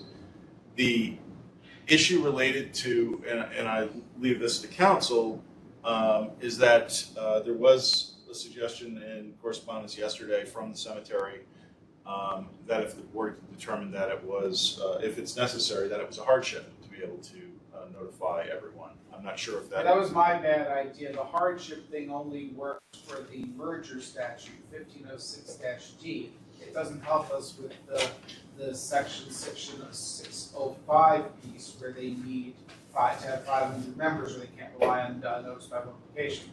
Okay, so I guess the position of the cemetery is that we've substantially complied with statute as best we can. There are literally no addresses. There is no one to mail to. The meeting was conducted. There were people that in attendance. They voted in favor of this, and we're prepared to provide those papers and the arguments to the court when they proceed with the potential merger if it's approved by this board. I'll just add in the fact that, if we go for court approval on this one, that's another layer potentially of at least public-facing notice to any potential members that all those steps might have missed. I mean, we can only do what we can do, what we know, and this is actually an opportunity, I think, to honor that substantial completion and almost cure it upfront for this cemetery. Right, I mean, if they somehow could merge with someone else, that solves the problem. Talking about freedom or freedom or all? Freedom or all. If I could just add one other thing too, and I forgot to mention this earlier, just for clarity for the board, this was not the first meeting of the lot owners on this issue, and not the first time that this has been advertised as well. The first meetings on freedom, on both freedoms happened September 25th, 2018. And this has been a long process, and the application submitted in August of last year. So this is a well-known situation within the community as well. I always use the phrase, and it might be too cavalier, but, the law is not an ass, and so that you ought to be able to resolve things with certain protections, right? You can't. The laws aren't perfect, and they don't it was not written to stop this particular transaction. So again, I don't think we can solve it, but I do think in this case, the only solution we have is to punt, which is to recommend approval as we do, with the caveat that it get all the other approvals, and recommend that it get court approval as well, that our approval is conditioned on that. And I know that doesn't neatly solve the problem, but I think it provides, I mean, the court might not approve it, you know, so. I don't know what the other board members think about that.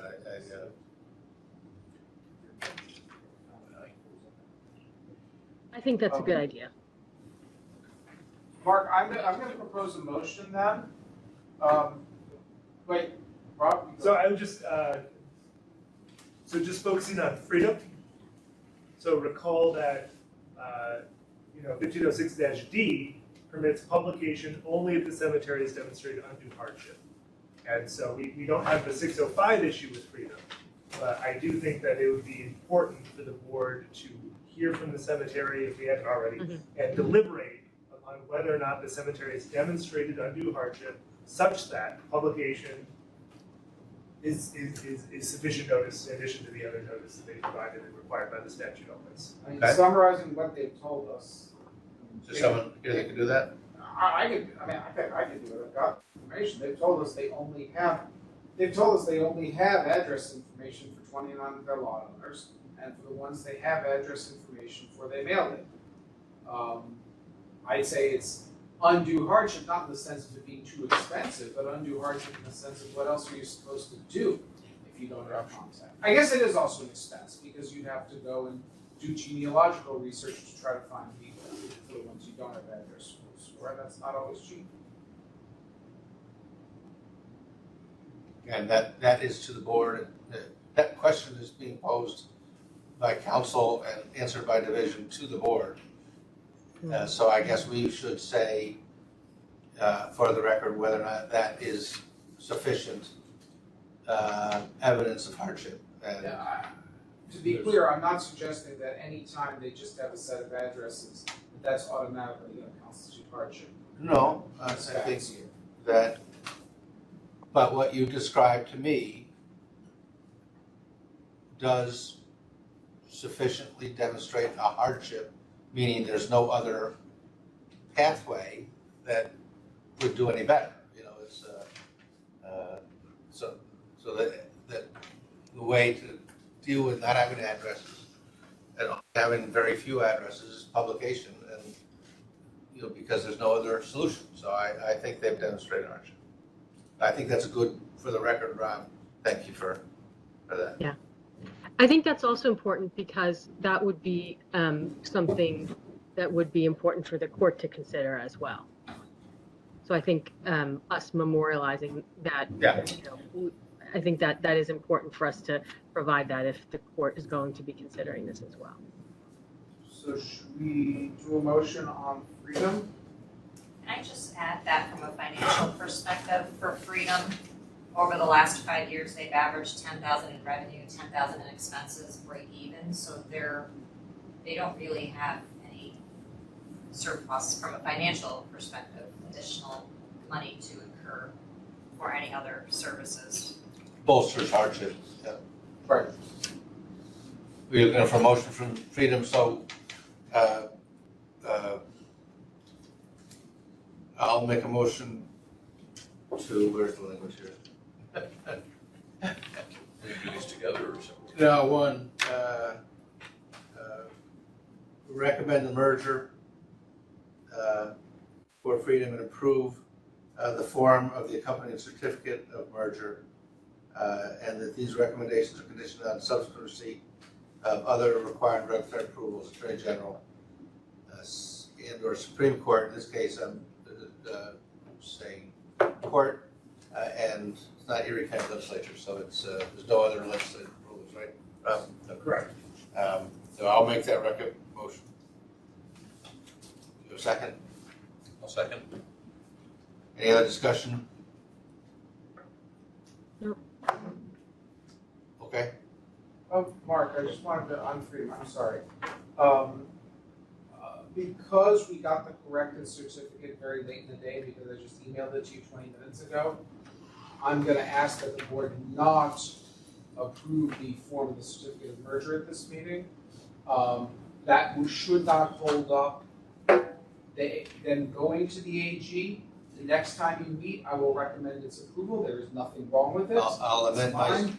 my motion to recommend approval of the merger alone. And finding that on these facts, notice by means other than public. And finding on presentation of facts that the Undue hardship. cemetery has demonstrated hardship for publication to provide notice. Agree with the amendment? Second the amendment? Any other discussion? I just want to clarify. Can you read the language back? I think you said something about a OAG and or court approval. What exactly was the language you used? Well, I mumbled. Okay. I think we want the court to, Okay. it's going to go Then to I court. think it shouldn't be. But I Then don't I know think that it's. we say that. We say, I'm going to say we would recommend the AG take to court. Dave, you're going to court anyway. Well, right? if you want to have it be court approved, if you want the board's approval to be contingent on court approval, then I think, Rob, weigh in here. I think the language is court approval or submission to the court on notice to the Attorney General's office, right? I don't think what you're saying is you want the Attorney General's office to determine whether there should be court approval. I mean, they always have that option. I think what you're saying is we approve it subject to court approval.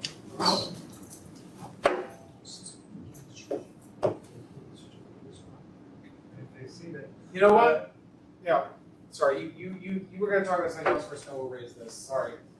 Jill, based upon the conversation, based upon BCC proceed to court anyway, I completely agree that the resolution should be subject to court approval. Lewis is now reconsidering. The cemetery has asked that we approve the form of the certificate. The only change between the one that you have seen and the one that you haven't seen is that the one that you haven't seen is the correct number of lot owners. So, since you've seen the whole thing other than that number, what was the number? I can give it to you. Does anybody remember it? Otherwise I'll find it.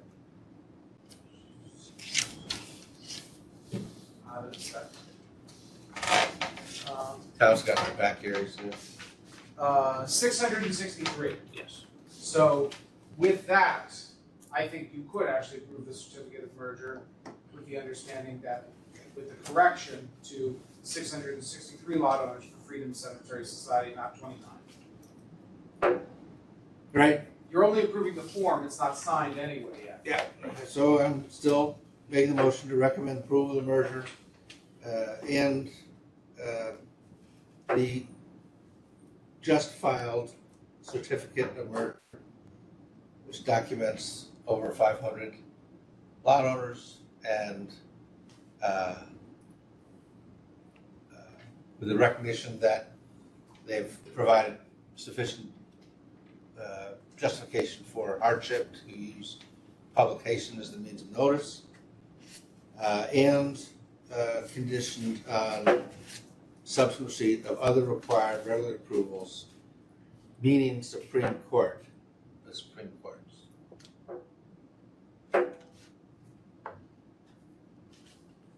Okay? Second again? Second.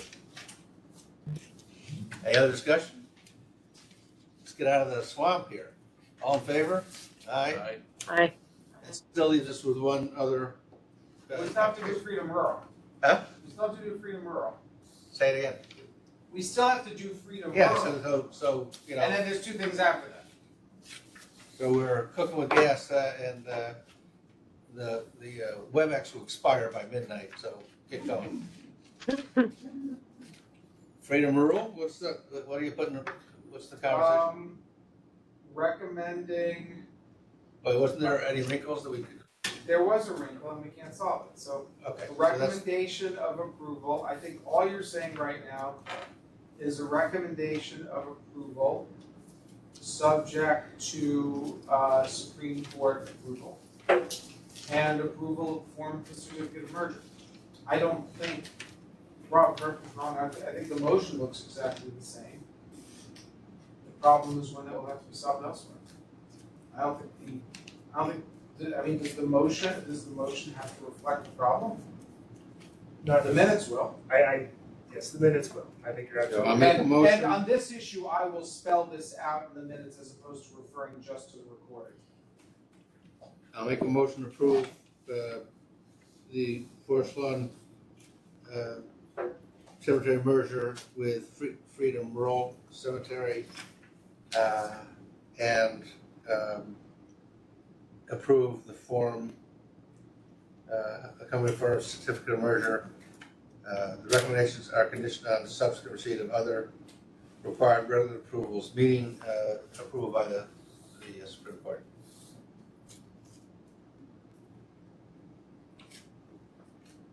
Anything else? I got a garbage can for all the issues.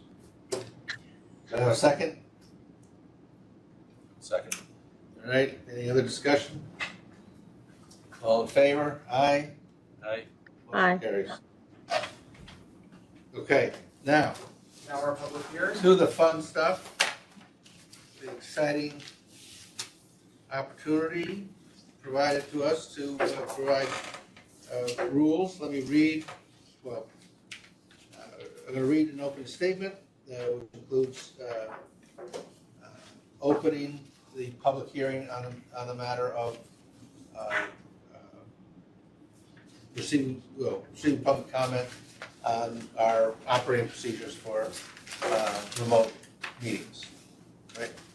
So the time now is 12:35 on June 14th. This is a public hearing being conducted by the New York State Cemetery Board pursuant to Section 103A of the Public Officers Law for the purposes of receiving public comment on the proposed adoption by the Cemetery Board of a resolution, 1, authorizing the use of video conferencing, and 2, establishing written procedures governing members and public attendance for meetings of the Cemetery Board and meetings of any and all committees and subcommittees of the Cemetery Board now existing here or after established. As the chairperson of the Cemetery Board, I will serve as the presiding officer for today's hearing.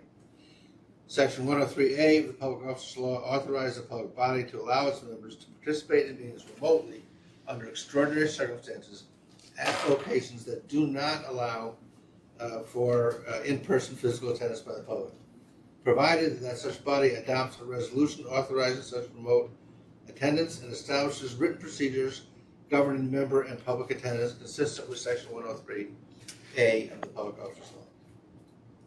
If adopted, the proposed resolution will, 1, authorize the Cemetery Board and any all committees and subcommittees of the Cemetery Board now existing or hereafter established to use video conferencing to conduct meetings in the manner contemplated by Section 103A of the Public Officers Law, i.e. meetings in which a member who is unable to be physically present at any such meeting location due to extraordinary circumstances is permitted to attend and participate in the meeting by video conferencing from a remote location that is not open to the public, and establish written procedures governing member and public attendance in such meetings.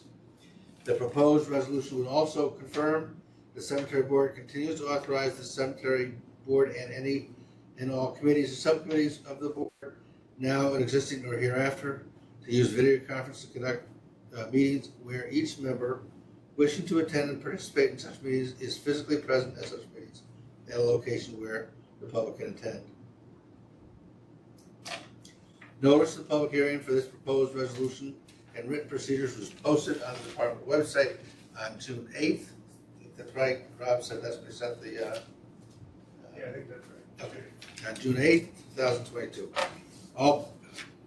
All persons wishing to present comments at today's hearing should sign the registration sheet or message the host at WebEx. Speakers will be called in the order they appear on the registration sheet and or receive messages via WebEx. All persons wishing to present comments will also be asked to state if they're appearing on behalf of a group or organization. we are recording this, I'm making a video recording of this hearing. When called to speak, please introduce yourself, identify your affiliation to any group that you represent. Speak slowly and clearly. I'll take my own advice. If you have a written copy of your remarks, please submit a copy to me. All comments received, including comments presented at today's hearing, will be reviewed and assessed. Is there anyone here that has appeared to present comments? Is that, I'm doing this right, Rob? I'm asking. Anyone here? Yeah, but I haven't seen the sheet. Huh? I haven't signed in, but Yeah, I did. You're here. We got you. all right. David Fleming from the New York State Association of Cemeteries. Speak up. Just actually, one comment.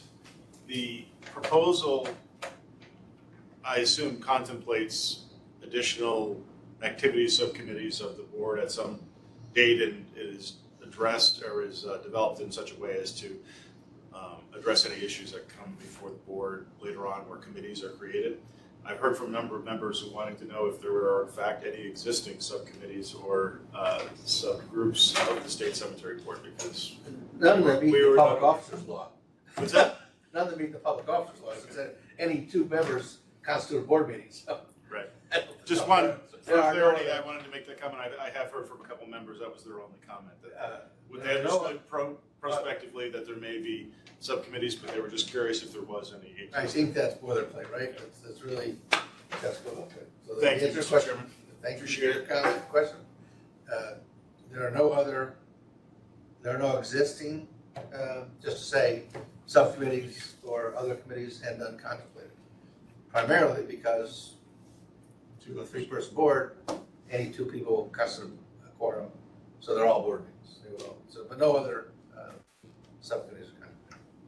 Thank you for confirming there's no shadow government for the cemetery board. We Appreciate that. So is there anyone else wishing to address the board in this section? Did you get any written comments? Is there anything on the WebEx where somebody's raised their hand? Do we know, Johnny, do we know if anybody's raised their hand on the WebEx? Johnny's still alive. I don't see any raised hands. Good for you, good for you. Okay. Well, I think, let the record reflect that we did receive one comment or one question and no other, no one else appeared.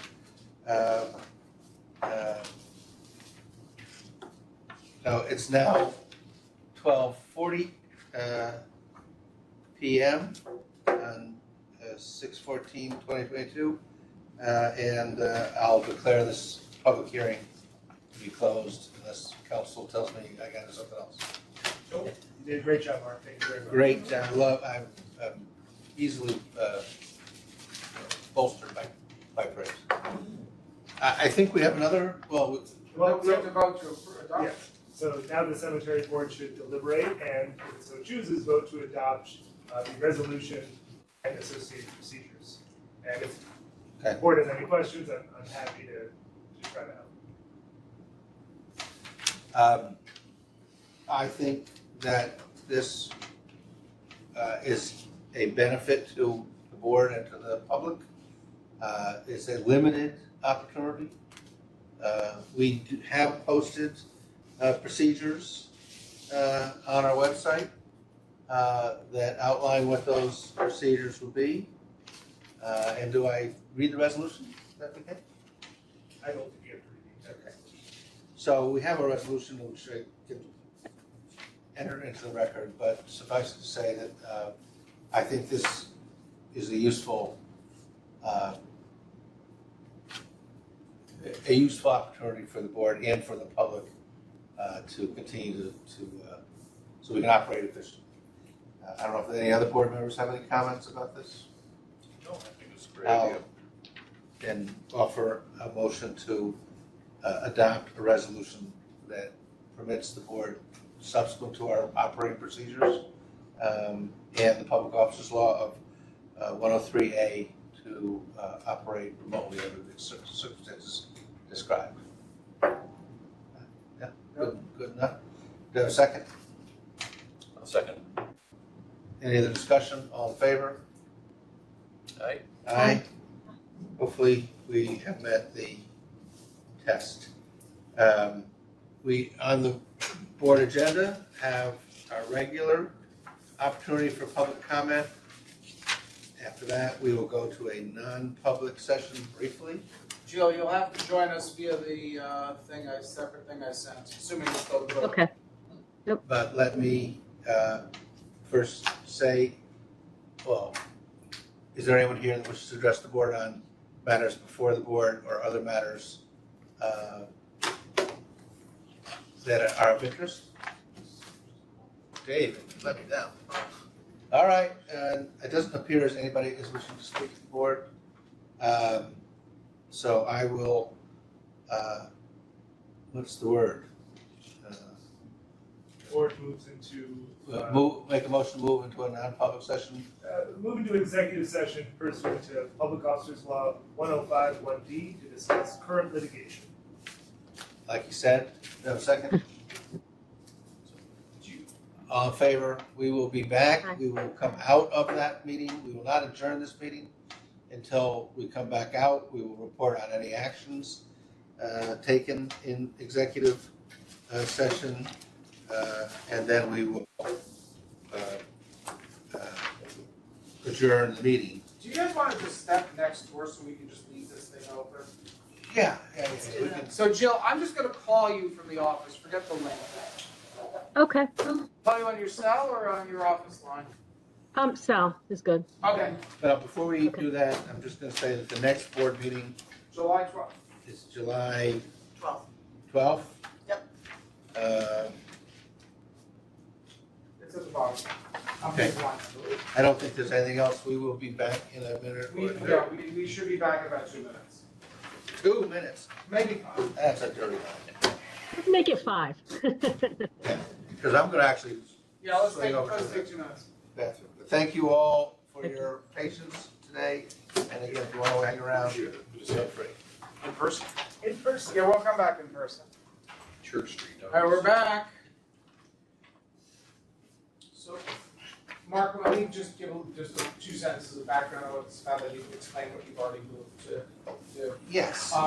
So Riverside Cemetery filed a petition at the beginning of May in Supreme Court County, that's Riverside in Plattsburgh, seeking to change the trustee of what's called their perpetual care fund, perpetual care trust, I think, from a bank to their own board.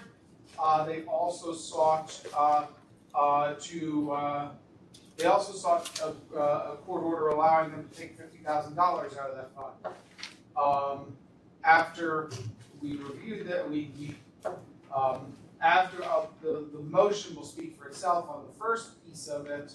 On the second piece, after we did a desk review of the cemetery's finances, we found that the fund, which is, despite having the name perpetual care in it, is in fact the cemetery at least part of, if not the entirety of the cemetery's permanent maintenance fund. We found that they have retained income well in excess in that fund, well in excess of the amount of money they were seeking to take out. So, with that as background, the board has made the following motion. We voted in executive session to approve the request to change the trustee from the bank to their board. We are asking they withdraw their request to move $50,000 from what they're calling perpetual care fund. We think it's the perpetual maintenance fund because we have determined there's sufficient money in retained income to meet their needs for whatever it is that they're using the fund. They can do that at any time. So I think that's sufficient. You're directing council to follow up with council for the cemetery to relay the board's position. Yes, we asked the council to relay that information to the council for Riverside Cemetery and work with the division to effectuate the transfer they're looking for. That motion was taken and made in executive session, so I think all I have to do is report that action was taken. Then we can move to adjourn. And it is suggested by my division director that we can make a motion to adjourn. So I'll make that motion. Oh, you make that motion. I'll make a I'll motion. second it. Anybody else need to discuss that issue? Thank you all for participating, and I'm looking forward to the July meeting. Although I'm pretty sure I'm on vacation. Pretty sure I'm on vacation that week. So we might need to I change. missed it by a day. Oh, wait, yeah, do we have to move it? Actually, if we move it by a week, that'd be good, because we were talking about moving the August meeting by a week to accommodate Rob's schedule. Yeah, I'm on vacation the 9th to the 16th, whatever it is. So let's move it by a month. So we will change it to the following week, which is the what? All right, the 19th. The 19th? I'm on vacation 16th through the 20th. Oh, crap. Yeah, I'm What out time is that? figure it out that week too. All right, so Which we'll one, figure the it out. 16th or the 9th? The week of Well, the we can- 16th, yeah. We can, depending on the meeting, have a meeting with two, but we'll see. All right, so we are undetermined about a board meeting, next board meeting in July, but we will have one. And we have a motion to adjourn. All in favor? Aye. Aye. So Thank you. We'll figure out a way of